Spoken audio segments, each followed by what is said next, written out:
Hey everybody, Dave Huet here for the Harris Football Channel, and we're here with Chris Harris himself. Hi. We're here to talk about the 2020 Player Profile Almanac. So we're going to go through some of the must-draft wide receivers, and if you didn't watch our must-draft running back video, you should. I'm going to link it right here. But Chris, what do you mean when I put words in your mouth and say must-draft wide receivers?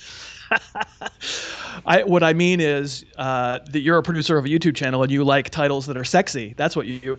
I mean, so like, what is a must draft when we're talking pretty early in the draft process? I don't know when people are watching this. Obviously, you might be watching this very close to your fantasy draft. We're recording this before anybody even reports to training camp. So must draft is probably a little strong, but I'll just say I'm coming up with 5 receivers here who, in the process of writing the Almanac, in the process of watching all film of all players, I didn't watch every player's every play, but I watched film on every player. These are guys whose film excited me to the point where I think I probably raised them the most in my ranks. And some of them were maybe nominal, but still they're really high. You know, they're highly ranked players who I'm kind of bumping up even more because I'm excited. Must draft is strong because, again, I'm not sure what the value is going to wind up being by the time people draft, but I will say I think I'm going to have them on a bunch of my teams. All right. Well, I'm going to stick to the must draft title for our first guy on our list because it's Courtland Sutton. What about Courtland Sutton got you so excited? So yeah, you like Courtland Sutton, and I do too. I'm gonna say that the way I felt about Kenny Golladay a couple of years before he really popped is pretty close to how I feel about Sutton. He hasn't fully done it yet. There's no question about it. And Denver, the situation, I'm never going to get too wrapped up in situations, but it is a little uncertain. We have Melvin Gordon there. Drew Lock has only played a few games. There's a lot not to know, right? They drafted Jerry Jeudy. Like there's stuff that could change for sure. And I'm just going to base it on what I saw when I wrote the Almanac. I specifically wanted to pay attention to what happened, what it looked like once Emmanuel Sanders was traded last year. And in that moment, while you're not going to get super elite speed, Golladay probably has better speed than Sutton. It's similar in terms of body control and hands and just sort of being the man, being a beast, being just a handful. And that's what Sutton has. I grade him as an A. I give everybody grades from A to F on all these various qualities they have. I gave him an A on end zone. As a leaper, I'm really excited about Sutton, especially if Drew Lock does wind up throwing the ball down the field more. I think it could be a great combination. I wound up getting Sutton all the way up to number 13 in my receiver ranks, which is high. I think it's going to wind up being pretty high, but that's how excited I am about the kid. Well, I was excited when you sent me the list to see Sutton up there at the top because I like Sutton a lot. And I remember editing through the videos when we did the recaps throughout the year, editing through, seeing these big like splash plays, but I didn't go back and look at everything. So to see it, I was glad that your eyes matched the memory hype I have because I was like, okay, I'm not going to go totally wrong. Or if I do, I get to blame you. Well, yeah, that's a very common thing. I mean, listen, I wide receiver 2 down to wide receiver 3 down to 4 down to 5. It's a big mess. It's a big mass. I would understand why someone else would have Sutton number 24 or number. There's an excuse. There's a reason for any wide receiver to be considered a borderline number 1. 50 guys could be considered a borderline number 1. But Sutton's film popped to me in a way that many others didn't. Yeah, and that's all the more reason to go for the people who pop because they're all together. All right, let's go for a quick break to one of our sponsors, then we'll be back with 4 more wide receivers. Must-draft wide receivers, I'm going to say. Hey, we're sponsored by Felix Gray. As we're talking, you see Dave and me wearing our Felix Gray glasses. I'll tell you why. It's because when you're at a computer all day, every day, you can get digital eye strain. I absolutely was getting it. I was getting headaches and blurred vision a little bit because I was in front of screens so much. Our screens have so much blue light. Every pair of Felix Grays filters out blue light, so it's so much better for your eyes to be on screens all day. You can get them in prescription or not. Shipping and returns are always free. Your eyes will feel better. Mine do. No question about it. Check out all the great styles. They're reasonably priced. Couldn't recommend them more. Go to felixgrayglasses.com and use the code HarrisTube. And we're back talking must-draft wide receivers. So we talked about Courtland Sutton. Let's get into the next guy. Tyler Lockett. Is he finally going to get his due? Is he finally going to get his attention, Chris? Oh, I mean, I think he did last year, right? I mean, I personally had been hyping Lockett for years and been wrong over and over and over again. And Finally, he has, we lose Doug Baldwin and Tyler Lockett goes into the slot. And there's justifiable excitement about DK Metcalf. I don't have Metcalf much further behind Lockett. Metcalf, having another very good receiver on a team is never good for the receiver you want to be great. No question about it. If there's a scenario where we get to the end of the year and Metcalf is the wide receiver 4 and Lockett becomes a little bit more of an afterthought, I think that Lockett's production last year, what he finished, what do I have? In a standard league, wide receiver 15. I think that is, I have him at 16 this year. I think that's well within reach. Again, finally, he is playing out of the slot, and all of those tools that I would talk about all those years when I was pimping Tyler Lockett finally made themselves apparent. Just a devastating deep threat out of the slot, plus incredibly quick. I think he is in that phylum that we used to talk about, that we used to call it, name it after somebody who Antonio Brown, who we're probably not going to talk that much about anymore. I think Lockett belongs in that group. Just refreshing what it looked like. Being excited to look at the Metcalf film and then remembering what the Lockett film looked like, and just have him just be, for a little guy, awfully dominant, was fun to watch. Yeah, I'm going to, after we're done recording this, I'm going to go back and look at Lockett to see if I'm totally on the same page, because when I got the list from you, I was like, but DK was so exciting. There we go. Decaf, Metcalf, yeah. He was so exciting last year. So again, just like when you look at the names, it's still early July. I'm getting back into it. I went, really? Lockett's the guy in Seattle that's on the list? Right. But I trust your eyes. Right.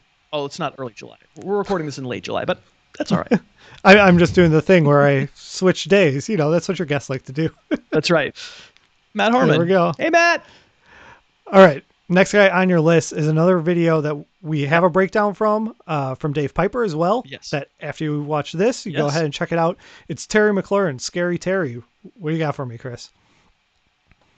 So he's number 20 on my list, and he probably started outside the top 30 when I started. I put out ranks before I ever talk about the Almanac. I begin the process. I have to start somewhere. So I have, in my mind, a Washington wide receiver. I don't know how excited I could get. I mean, he had some big plays, but he didn't have 60 catches. I think he kind of belongs to the sadness, the wide receiver 3 and the infinite sadness, like I call it on the podcast. And then came in and watched the film and just kept going, all right, well, that was a pretty good route. Well, he's pretty fast. That was hard for that defensive back to stay with him. I recognize what people are going to say. There's a flaw with anybody we're considering in this group outside the top 6 or 7 wide receivers. There's a flaw in all of them. And the flaw with McLaurin is, who's the quarterback? If it's Dwayne Haskins, do we trust him at all? The people are talking about Alex Smith maybe playing. That's not great for a potential deep receiver. I get why you're concerned, and I can't promise production, but a constant stream of defensive backs backing off as games went along, realizing that, this guy isn't just fast. He has multiple ways to beat me. He runs really good routes. He cuts really hard. There's going to be a little bit of a theme of smaller guy, and McLaurin isn't that small. McLaurin isn't Lockett small, and there's one other guy who's going to definitely wind up being small. Two other guys, but he's certainly not somebody's going to win with size. He's going to win with speed and quickness and have decent height. I think I have him down at 6 feet 210, so he's not tiny, but he's not Julio. Mm-hmm. I see him scaring defenses and defenses having to roll safety his way, because if they don't, there's trouble. Well, and we don't know how this is going to play out, but I feel like Terry might get some hype here leading into it. I just remember at the end of the season last year of everyone being so excited on him that I feel like as the drafts get closer, this might switch from our claim of must draft, that as we get closer, if there's a little too much moving up the ranks where we might have to flip around on it. And we don't know. It's still early, but right. I could see that happening, because I remember at the end of the year excitement as he was making some plays. Right, a little helium. I mean, I'll say I'm willing to bite. If I'm calling him a wide receiver 20, I'm willing to bite 4th round, something like that. I could see it as a wide receiver 2. I like it. There's going to be risk because the situation could be crummy, but I have a feeling he's not. I can't imagine a Washington receiver goes higher than the 4th round. I'd be willing to take him there, and I think you could probably get him there. Well, we'll find out who's right. Let's talk about Deontay Washington. Washington? No, Deontay Johnson. Yeah. Right. Deontay Johnson is the player in the entire Almanac whose rank rose the most from the beginning of the process to the end of the process. I just kept raising him. And I have him 36. So let's not go crazy. Mm-hmm. I didn't decide that he's number 4. You know, I recognize that Juju Smith-Schuster is in Pittsburgh. James Washington, who you just conflated Deontay Johnson with, is in Pittsburgh. Like there's things that could go wrong, of course, and Deontay Johnson belongs in the infinite sadness. He absolutely does.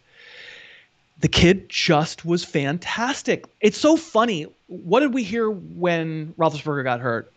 Oh my God, let's get so excited about James Washington. He played in college with the kid, Mason Rudolph, who's going to be the quarterback.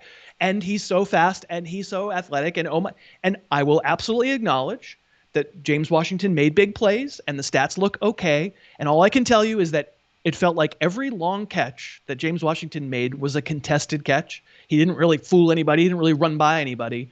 And meantime, Deontay Johnson, it just felt like get him the ball in space and watch him go. A really exciting player. I started to be able to believe the Steeler hype that they're sort of putting out through their moles in the media, that Juju is on his way out and maybe Deontay Johnson's the number 1 that they drafted to replace him. I started to actually believe that was possible. I don't necessarily expect that to happen this year because Juju's still there, because I don't know about Roethlisberger's elbow. I am kind of a truther. I'm kind of a believer on Deontay Johnson. Right. That's exciting. And someone that I didn't have any opinion on. He was one of the guys on the list when I got there and just went, oh yeah, that's a player. So thanks for pointing it out. All right. Yeah, you didn't even know his last name. Yeah, name. there we go. I thought they were one player. They were doing the thing with like Oakland running backs. Right. And to round out our list. Right. No, they're not DeAndre Richardington. No. They are not. Correct. The last guy we're going to talk about today is Mecole Hardman. So another one who I am 47. So we've gone in order of the order of which I would draft them. And you know, you can read in the Almanac. It's not like I'm trying to say, and that was the day I was positive Sammy Watkins would not be a factor with the Chiefs, and the job to be the second receiver in Kansas City was entirely Mecole Hardman's. Like, no, I do have them ranked that way, but I'll say I didn't have them ranked that way when I started the film review process, and I don't trust either one, despite Mahomes, despite the high octane of the Andy Reid playbook. I don't trust either of them to be installed as a fantasy starter on really any lineup to start with. But I took the time to watch what Hardman looked like when they used him, which wasn't all that much. You know, it's kind of started well and then didn't really follow through, and he didn't get a ton of work. And Watkins is the one who turned it on towards the end and had a great playoffs. So I get all that, but the speed is just undeniable.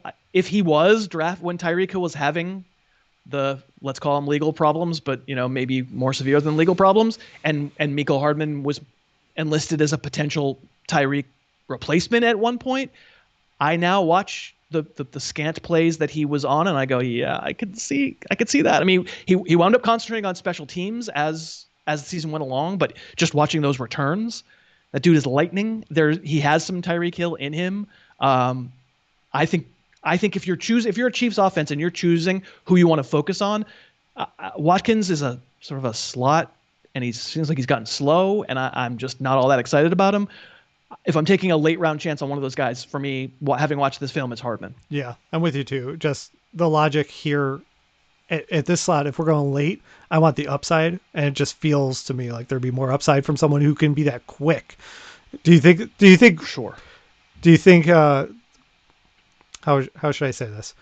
The ceiling on Hardman's higher than the ceiling on Watkins this year if they hit him? Probably. I mean, of course, Sammy Watkins is a top 10 overall pick who we used to dream of being the best receiver in the league. So could he have some sort of late career Devontae Parker essence where he just suddenly gets it and suddenly stays healthy and suddenly is the man? He probably has more overall raw physical ability than just because of the size than Hardman does. Hardman's a little guy. He's 5'10", 187 pounds. He's Tyreek sized. I think I'm with you though. Upside wise, I think given that I don't expect the Sammy Watkins-assance, I think there's more upside in Hardman. Cool. Well, thanks for some players to get excited about, and you guys should be excited about the 2020 Player Profile Almanac. If it's after August 1st, go get it right now, and it'll just show up in your sweet little hands. If it's not yet after August 1st, go ahead and order it. It's a lot of fun. I still remember laughing at some specific entries from last year.